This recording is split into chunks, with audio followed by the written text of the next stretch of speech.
उत्तर प्रदेश में आज पूर्व मंत्री गायत्री प्रजापति के घर ईडी पहुंची। ईडी का छापा पड़ा तो सवाल उठने लगे कि राज्यसभा चुनाव में जो उनकी पत्नी नहीं पहुंची थी समाजवादी पार्टी के लिए वोट देने, क्या उनका खेल फेल हो गया है। इस पर विस्तार से बात करेंगे। साथ ही आपको बताएंगे कि समाजवादी पार्टी के अध्यक्ष अखिलेश यादव तमाम जिलों से अपने नेताओं को बुला रहे थे। उसी में जौनपुर के नेता पहुंचे और उन्होंने एक डिमांड कर डाली कि धर्मेंद्र यादव को जौनपुर से लड़वा दीजिए, हम उनको जितवा लेंगे।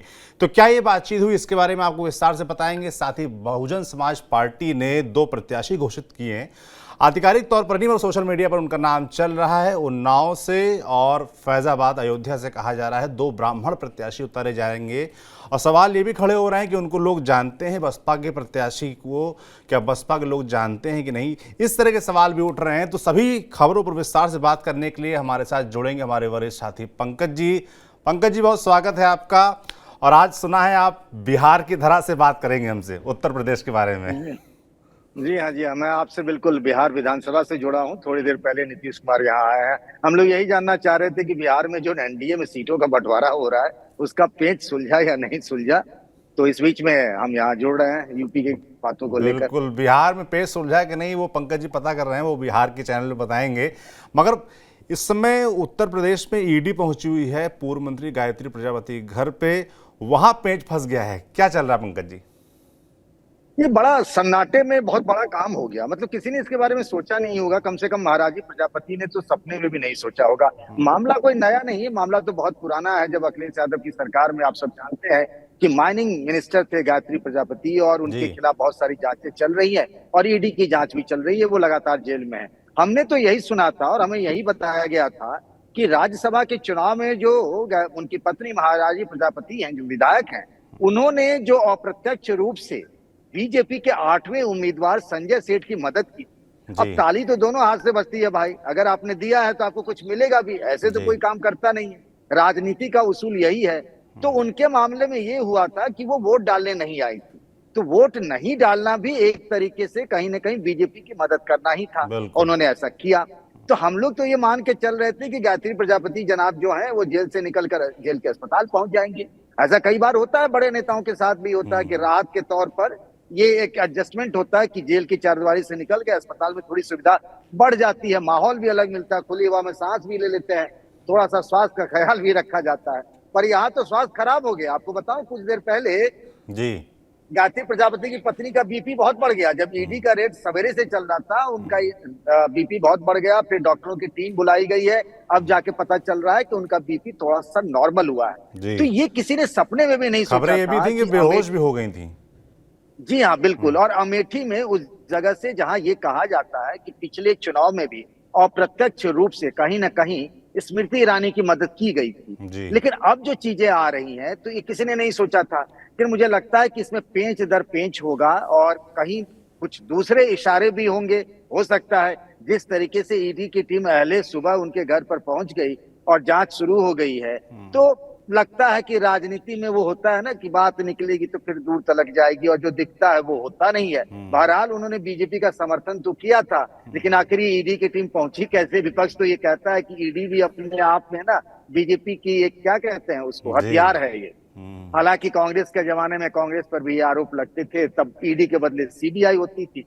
तो कहानी कुछ ऐसी है कि ये बात लोग अभी कयास ही लगा रहे हैं, और हम भी और आप भी, कि आखिर हुआ ये तो क्यों हुआ है, क्या बीच में कुछ बात गड़बड़ हुई? लेकिन गड़बड़ होने के पास तो गायत्री प्रजापति की पत्नी के पास कोई विकल्प भी नहीं है। समाजवादी पार्टी वापस लौटकर जाना नहीं है। बिल्कुल, ना घर के रहे ना घाट के टाइप मामला आज होता दिख रहा है। बिल्कुल हाँ, इसको ऐसे भी कहिए कि अभी ये तो नहीं कहा जा सकता है कि न माया मिली न राम। पता नहीं आगे शायद उनके लिए कुछ रखा गया हो। अभी तो लोकसभा चुनाव है ही, देखिए क्या होता है। बिल्कुल। अगली खबर चलते हैं, अखिलेश यादव के बारे में बात करते हैं। वो लगातार एक्टिव हैं। बताया जा रहा है कि तमाम जिलों के कार्यकर्ताओं को बुला रहे हैं, उनसे बातचीत कर रहे हैं, उनका फीडबैक ले रहे हैं सीटों को लेकर। तो जौनपुर के कार्यकर्ता आए थे बताया गया, और उन्होंने डिमांड कर डाली कि धर्मेंद्र यादव को चुनाव लड़वा दीजिए, हम जितवा लेंगे। क्या है मामला पूरा?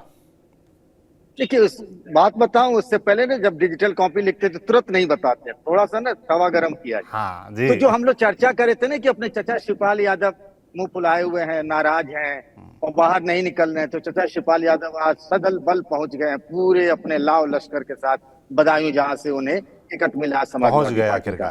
पहुंच गए हैं वो आखिरकार। ये बात छिपाई नहीं गई है उनकी तरफ से कि उनकी चुनाव लड़ने की इच्छा नहीं थी। परिवार जी। के साथ बैठक हुई हो, समाजवादी पार्टी की कोर टीम के साथ बैठक हुई, हर जगह उन्होंने ये बात कही कि उनकी चुनाव लड़ने की, लोकसभा चुनाव लड़ने की इच्छा नहीं है। उनके लिए लखनऊ की राजनीति अच्छी है, दिल्ली उन्हें दूर की कौड़ी लगती है। लेकिन चचा आज उधर पहुंच गए, और जब चचा उधर पहुंचे हैं तो जो उनसे पहले बदायूं से समाजवादी पार्टी के उम्मीदवार थे और जो वहां से 2 बार लोकसभा के सांसद रहे भी, धर्मेंद्र यादव, उनकी जो लॉटरी है वो दूसरी तरफ घूम गई है। और उस जगह का नाम है जौनपुर लोकसभा क्षेत्र, जो जौनपुर इन दिनों खबरों में है।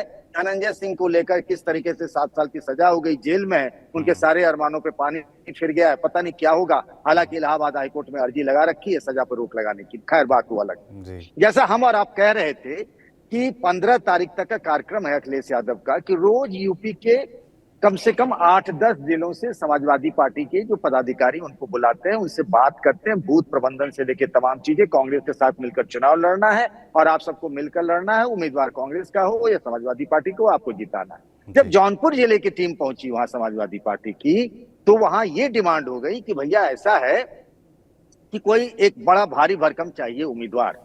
अब भारी भरकम में खाली भी तो हो, तो धर्मेंद्र यादव तो भी प्रभारी हैं, आजमगढ़ के भी और कन्नौज के भी। तुआ के धर्मेंद्र यादव, हाँ 2 लोकसभा के हैं।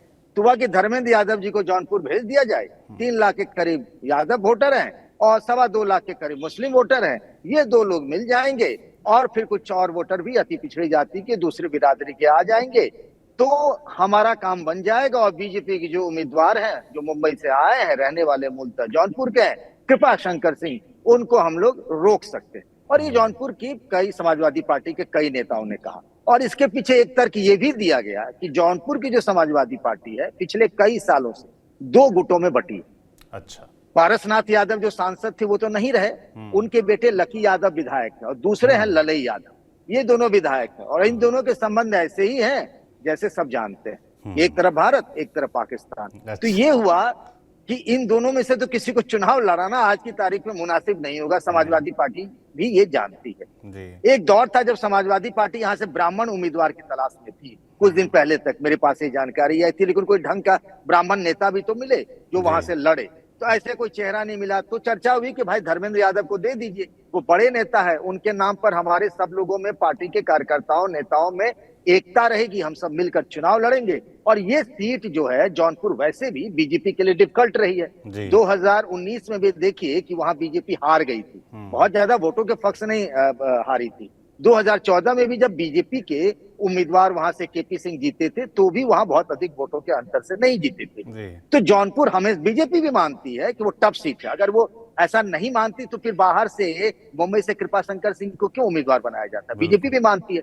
तो समाजवादी पार्टी के जो लोग अखिलेश यादव के सामने बैठे थे, उन लोगों ने अखिलेश यादव से बार बार ये कहा कि धर्मेंद्र यादव को भेज दीजिए, चचा उधर बदायूं में लग जाएंगे, वो वहां अच्छा करेंगे, और धर्मेंद्र भाई भी आ जाएंगे तो वो भी अच्छा करेंगे। फैसला किसको करना है? फैसला अखिलेश यादव को है। लेकिन उन्होंने सभी नेताओं के सामने कुछ नहीं कहा, मुस्कुराते रहे, सबकी बातें सुन ली। करीब ये 20 से 25 मिनट तक चला, सब अपना अपना तर्क देते रहे। अब इसमें कई नेता एक दूसरे को सेट भी करना चाहते हैं। मान लीजिए कि उसको टिकट मिल जाती, चलो धर्मेंद्र जी का नाम ले लेते हैं, इनका तो ना बनेगा बात। तो ये भी कुछ चीजें होती, मतलब राजनीति में तो एक तीर से 2 निशाने नहीं, एक साथ 8-10 निशाने साथ लिए जाते हैं। तो ऐसा भी रहा था मामला। अखिलेश यादव मुस्कुराते रहे, उन्होंने कहा चलो आप लोग चलो, हम फैसला ले लेंगे और इस फैसले से आप सबको अवगत करा दिया जाएगा। बहरहाल आखिरी फैसला नहीं हुआ है कि धर्मेंद्र यादव लड़ेंगे या कोई और यादव लड़ेंगे या कोई ब्राह्मण चेहरा लड़ेगा। अभी भी जौनपुर को लेकर समाजवादी पार्टी कैंप में सस्पेंस बना हुआ है। बिल्कुल, अखिलेश यादव आप कह रहे हैं मुस्कुराते रहे पूरी मीटिंग भर, और अखिलेश यादव की ऐसी ही तस्वीरें धनंजय सिंह पर फैसला आने के पहले हमने देखी थी, जिसमें धनंजय सिंह और अखिलेश यादव मिले थे, हाथ मिला रहे थे, एक शादी, ये खबर आपने ब्रेक की थी इस शो में। ये आपने बताया था कि दोनों लोग मिले सजा के पहले, और संभावना उन्होंने जताई थी कि कहीं ना कहीं कन्विंस कर रहे थे धनंजय अखिलेश को कि हमको टिकट दे दीजिए तो हम आपके लिए मुफीद रहेंगे, हम सीट जीत सकते हैं। मगर उनको हो गई सजा। उसके बाद एक संभावना जताई गई कि उनकी पत्नी चुनाव लड़ सकती हैं। तो क्या वो संभावना अभी बची हुई है कि समाजवादी पार्टी उनकी पत्नी को टिकट दे दें, श्रीकला को? देखिए, इस संभावना को सिरे से खारिज नहीं कर सकते हैं जी। अब ये फैसला करना होगा श्रीकला रेड्डी को, मतलब उनके ब्याह पर तो धनंजय सिंह ही फैसला करेंगे, भले ही वो जेल में हो। इस संभावना को खारिज नहीं कर सकते हैं। लेकिन दिक्कत ये है कि मुझे जो जानकारी मिली है समाजवादी पार्टी के कैंप से, उसमें वो ये चाहते हैं कि ये जो श्रीकला रेड्डी हैं और धनंजय सिंह के नाम पर चुनाव लड़े, तो समाजवादी पार्टी उनके बदले में किसी और को प्राथमिकता देगी। जैसे अभी आप देखें ना हरियाणा में कि जेजेपी से अलग हो गई, कि सामने के वोटों का बंटवारा हो जाएगा ना जाटों का, तो फायदा बीजेपी का होगा। तो वो चाहते हैं वोटों का बंटवारा हो, सपा का जितना वोट है उसको कंसोलिडेट करे। तो श्रीकला लड़ेंगी, तो श्रीकला लड़ेंगी किस, तो नाम किसका होगा? चेहरा तो होगा धनंजय सिंह का। तो धनंजय सिंह किसका वोट खींचेंगे? वो कृपा शंकर सिंह के वोट में सेंध लगाएंगे। तो समाजवादी पार्टी की रणनीति अभी तक कुल मिला के यही है कि अगर कों दूसरा मजबूत मिलता तो उस पर दांव लगाए, श्रीकला रेड्डी और धनंजय सिंह अलग से लड़े, फायदा हो जाएगा हमें, तो बहुत अच्छी बात है। समीकरणों के हिसाब से उनको ज्यादा सूट करेगा कि धनंजय खिलाफ ही लड़ें तो बेहतर होगा। बाकी देखिए, सही कह रहे हैं आप कि अखिलेश यादव को ही फैसला करना है जौनपुर के बारे में। एक और फैसला हुआ है, बहुजन समाज पार्टी की तरफ से 2 प्रत्याशी घोषित किए गए हैं, उन्नाव से और फैजाबाद अयोध्या से, और दोनों ब्राह्मण प्रत्याशी हैं। और आपने नाम बताए, एक पूर्व पत्रकार हैं अशोक पांडे और दूसरा जो नाम था सचिन पांडे। 2 नाम घोषित किए गए। क्या कहानी है? क्या ये वाकई घोषित हो गए नाम के भी हवा में ही हैं? अरे सौरभ जी, जो सचिन पांडे हैं ना, इनके बारे में पता करते करते सवेरे से माथा खराब हो गया। जितने मुंह उतनी बातें। और सबसे दिलचस्प बात तो ये है कि सच्चिदानंद पांडे सचिन, या फिर कह लीजिए सच्चिदानंद पांडे उर्फ सचिन, इनको बीजेपी के लोग ज्यादा जानते हैं, बसपा में तो कोई जानता ही नहीं है। मैंने बसपा के 3-4 पूर्व सांसदों को फोन लगा कि भाई उधर से जय भीम जय भारत, मैंने कहा जय भीम जय भारत, भैया ये अयोध्या से जो चुनाव लड़ेंगे इनके बारे में किसी को कुछ पता है क्या? किसी को कुछ पता ही नहीं है। सोशल मीडिया पर उनकी फोटो एक वायरल हो रही है जिसमें वो बहन जी बैठी है कुर्सी पे, ये बगल में भाई साहब खड़े हैं, नौजवान ही लगते हैं। बीजेपी कैंप से जो पता लगा, आप अंबेडकर नगर के मूलतः ये रहने वाले हैं, जैसा मुझे बताया गया है। सच्चिदानंद पांडे और सचिन पांडे, इनको अयोध्या से टिकट देने की घोषणा की गई है। बीएसपी की नीति और रीति थोड़ी बहुत अलग है। वहां उम्मीदवारों की जो घोषणा होती है वो पहले होता ये है कि आपको जो बीएसपी के मंडल कोऑर्डिनेटर होते हैं वो प्रेस कॉन्फ्रेंस करके या कार्डर कैंप में उनकी उम्मीदवारी का ऐलान करते हैं, और बाद में एक ही साथ बहन जी मायावती जी सारे कैंडिडेट के नाम की घोषणा करती है। वैसे ही सच्चिदानंद पांडे सचिन के बारे में किया गया। मुझे जो बताया गया है कि अंबेडकर नगर के बीजेपी के जिलाध्यक्ष हैं त्र्यंबक तिवारी। त्र्यंबक तिवारी जी के साथ ही घूमा करते थे, इस उम्मीद में कि अंबेडकर नगर से इस बार बीजेपी किसी ब्राह्मण को उम्मीदवार बनाएगी, उनकी लॉटरी खुल जाएगी। और ये होर्डिंग बैनर लगाने के बड़े उस्ताद हैं। एक बार मैं गया था अंबेडकर नगर, तो हर तरफ किसी डिप्टी सीएम का प्रोग्राम था, जहां तक मुझे याद, उनके स्वागत में नीचे में हाथ जोड़ के निवेदक, मतलब कम से कम मैंने 300 होर्डिंग बैनर देख लिए। मैं भी हैरान था, भाई बीजेपी का कौन सा नया नेता है जिसे मैं भी नहीं जानता हूँ। तो पता लगा मुंबई में इनका ठीक ठाक कारोबार है। अब काहे का कारोबार है ये भी नहीं पता। ये बताया गया कि पैसे कौड़ी से भाई साहब मजबूत है पांडे जी, और पांडे जी ने पूरा एकदम दम लगा दिया था। पांडे जी का काफिला चलता है, रेंज रोवर से लेके फॉर्च्यूनर और तरह तरह गाड़ियां जो होती है ना, मतलब भौकाल जो जिसे कहते हैं, यूपी में भौकाल टाइट है, सड़क पे निकलते हैं तो पता चलता है कि पांडे जी का काफिला जो है वो गुजरा है। तो पांडे जी ऐसे हैं। ये पांडे जी को बीएसपी से अयोध्या से क्यों उम्मीदवार बनाया गया, मेरी समझ से परे। और अयोध्या में बीजेपी ने अपने उम्मीदवार का ऐलान कर दिया, लल्लू सिंह है। समाजवादी पार्टी से मुझे लगता है कि अवधेश प्रसाद को ही टिकट मिलना चाहिए। कांग्रेस के लिए तो सीट छोड़ी नहीं गई, नहीं तो मैं कहता कि निर्मल खत्री यूपी कांग्रेस के पूर्व अध्यक्ष पूर्व सांसद शायद लड़ते, पर उसकी गुंजाइश तो नहीं है। अब सचिन पांडे क्या गुल खिलाएंगे ये कहा नहीं जा सकता। ये बात अलग है कि हर लोकसभा सीट में बीएसपी का अपना ठीक ठाक बेस वोट है जो वो एससी समाज का है। अब सचिन पांडे जिनको मतलब बीएसपी के लोग भी नहीं जानते, भाई अद्भुत बात है। लेकिन मतलब 3-3 पूर्व सांसदों को फोन कर लिया, 2-4 कोऑर्डिनेटरों को फोन कर लिया, और कैसे कहा बहन जी के साथ उनकी फोटो भी वायरल हो रही है, किसके करीबी हैं। बीएसपी में भी तो कई सारे कैंप हैं, मतलब मूलतः तो एक ही है, लेकिन उसके अगल बगल में कई छोटे छोटे कैंप भी बने होते हैं, आइलैंड टाइप के, फलाने फलाने फलाने। उनमें भी इनकी जानकारी नहीं है। अयोध्या के रहने वाले हैं बीएसपी के प्रदेश अध्यक्ष, उनके पास भी जानकारी नहीं। भगवान जाने पांडे जी कहाँ से आए, क्या हुआ। एक और पांडे जी हैं उन्नाव में, ब्राह्मणों की अच्छी खासी संख्या, आप कानपुर के रहने वाले, पड़ोसी जिले का मामला है, आप जानते हैं। वहां से हमारे वरिष्ठ अशोक पांडे जी जो पत्रकार रहे, अखबार के, दैनिक अखबार के संपादक भी रहे, उनकी भी ऐसे ही फोटो आई है बहन जी के साथ, बहन जी बैठी हुई हैं और उन्हें उन्नाव से बनाया गया। तो अब तक तो ये ट्रेंड रहा था सौरभ जी, अगर पश्चिम से हम शुरू करें, मुरादाबाद में देखें, या फिर कन्नौज में देखें या फिर अमरोहा में देखें, तो वहां बीएसपी ने अधिकतर मुस्लिम उम्मीदवार खड़े जी। किए। अगर सिर्फ मुजफ्फरनगर को छोड़ दे तो ये कहा जा रहा था ये तमाम जो मुस्लिम उम्मीदवार आ रहे हैं तो इंडिया गठबंधन की हवा टाइट करेंगे। अब ये तो उन्नाव में पांडे जी आ गए और देखिए कि अयोध्या में भी पांडे जी आ गए। अब ये किसकी हवा टाइट करेंगे? तो ऐसा कोई सीधे तौर पे नहीं कहा जा सकता कि मायावती जो उम्मीदवार उतार रही है उससे फलाने का ही खेल खराब होगा और फलाने का खेल बनेगा। कोई ऐसा सीधा साधा फॉर्मूला नहीं है। लेकिन आज बहुत चर्चा हो रही है यूपी के राजनीतिक गलियारों में कि भैया ये पांडे जी कौन है जो अयोध्या से हाथी की सवारी कर रहे हैं। बिल्कुल। कल आपने बता भी दिया था जब बीजेपी की दूसरी लिस्ट आई उससे पहले आपने कह दिया कि उत्तर प्रदेश का जिक्र नहीं होगा, उत्तर प्रदेश का एक भी नाम नहीं होगा इस लिस्ट में, और वही शाम को हुआ भी, एक भी नाम नहीं था उत्तर प्रदेश का इस लिस्ट में। तो अब जनता आपसे जानना चाहेगी, आपने ये तो बता दिया कि दूसरी लिस्ट में नाम नहीं, तो तीसरी लिस्ट में क्या नाम होगा और ये तीसरी लिस्ट कब तक आएगी ये भी बताते यही जाते जाते। मुझे लगता है कि आने वाली जो लिस्ट है उसमें यूपी के कुछ उम्मीदवार हो सकते हैं। संकेत मिल रहे हैं कि बहुत जल्द बीजेपी की कोर कमेटी की बैठक होगी। जी। योगी आदित्यनाथ जी कल नोएडा साइड में है और एक डिप्टी सीएम की आपने तस्वीर देखी होगी केशव प्रसाद मौर्य की गृह मंत्री अमित शाह जी के साथ है। जी। तो अनुमान लगाया जा रहा है कि कल या परसों में किसी वक्त ना, अभी चूंकि बहुत सारे काम है, अभी बिहार का ऑपरेशन चालू है, हरियाणा का ऑपरेशन हुआ ही है, चिराग पासवान को मिल गया, उनके चचा की बाहर हो गए, मतलब कहने भर के लिए वो एनडीए में है, बाद बाकी उनको कुछ नहीं मिला, बाबा जी का टुल्लू मिल गया उनको। कल तक उनके पास सब कुछ था, अब तो ये हो रहा कि बंगला जो चुनाव निशान है वो भी उनसे ले लिया जाए। तो ये कहानी थी।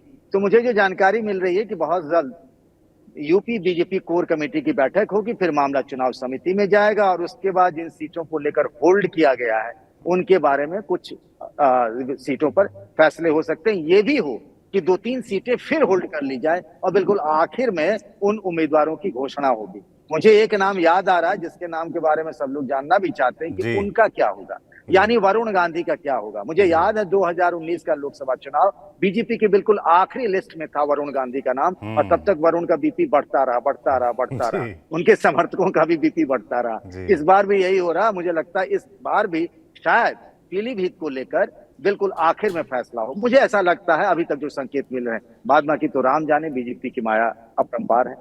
बिल्कुल। तो आप कह रहे हैं कि पीलीभीत, सुल्तानपुर जैसी जो क्रूशियल सीट्स हैं और जहां से बड़े नाम हैं जिनको लेकर लगातार ये आशंका संभावना जताई जा रही है कि इनका टिकट कट सकता है, और आपने लास्ट में कुछ बताया भी है, लास्ट के कुछ एपिसोड्स में, कि पैनल में तो नाम जरूर भेजा गया है मगर पैनल में और भी कई मजबूत नाम हैं, तो फैसला एकदम आखिरी में हो सकता है इनको लेकर। मगर तीसरी लिस्ट जल्द आएगी, मुझे लगता है चुनाव की घोषणा के बाद ही अब पंकज जी आएगी अगली लिस्ट, क्योंकि चुनाव की घोषणा होनी है एक आध दिन में। मुझे लगता है चुनाव की घोषणा के बाद भी हो सकती है। और देखिए एक चीज तो तय मान लीजिए कि जो जीतेगा टिकट उसी को मिलेगा। अगर पार्टी को लगता है कि वरुण गांधी के अलावा कोई विकल्प नहीं बचता है तो वरुण गांधी को टिकट मिल जाएगा। कोई नियम नहीं लागू होता है। देखिए ना, जगदम्बिका पाल जी को मिला, उम्र तो उनकी भी हो गई, हेमा मालिनी जी की भी उम्र हो गई, भाई 70 साल की हो गई है, वे मथुरा से फिर चुनाव लड़ रही है। तो जो जिताऊ है वही टिकाऊ है, उसी को टिकट मिलेगा। वरना कितने भी बड़े नाम क्यों नहीं हो, देख लिया ना अपने दिल्ली का हाल, तिवारी जी को छोड़ के सारे के सारे निपट गए, 6 लोग जो मीनाक्षी लेखी भी निपट गए, सारे नए लोग आ गए। तो इस मामले में कहीं मुरब्बत नहीं है बीजेपी के रणनीतिकारों के साथ। जी बिल्कुल। तो कुल मिला के बात इतनी सी है कि जो जीतेगा वही सिकंदर, वही पाएगा टिकट बीजेपी का। तो तीसरी लिस्ट जब आती है उसके बारे में आपको जानकारी देंगे। समाजवादी पार्टी और बहुजन समाज पार्टी में क्या कुछ चल रहा है इसके बारे में आपको विस्तार से बताया पंकज जी ने। पंकज जी बहुत बहुत धन्यवाद आपका, कल फिर जुड़ेंगे आपके साथ। बाकी जनता को उत्तर प्रदेश से जुड़े सारे राजनीतिक अपडेट्स, अंदर की खबरें, टिकट बंटवारे को लेकर जो भी इनसाइट्स हम तक आते हैं, पंकज जी तक आते हैं, आप तक हम ऐसे ही पहुंचाते रहेंगे। आप देखते रहिए TV9 डिजिटल। शुक्रिया।